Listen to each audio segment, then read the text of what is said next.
Коллеги, приветствую вас на ежегодной коллегии, посвященной итогам деятельности Государственного таможенного комитета за 2024 год. В сегодняшней коллегии принимают участие премьер-министр Республики Абхазия Дилгур Владимир Валерьевич, транспортный прокурор Республики Абхазия Жив Олег Вадимович.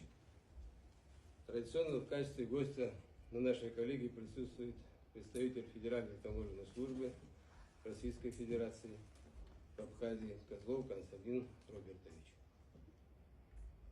Решением прошлогодней коллегии были запланированы ряд мероприятий, которые реализованы таможенными органами в полном объеме.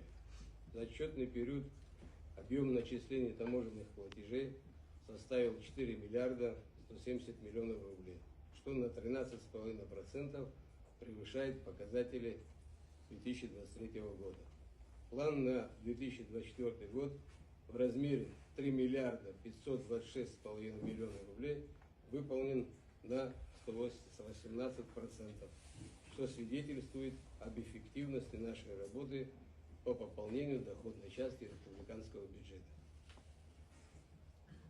Внешнеторговый оборот Республики Абхазия за отчетный период составил 57 миллиардов рублей, что демонстрирует рост по сравнению с предыдущим годом на 16%.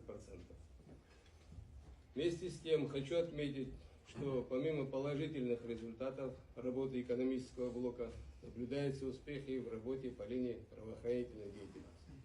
Таможенными органами были выявлены и пресечены в 204 случая контрабанды.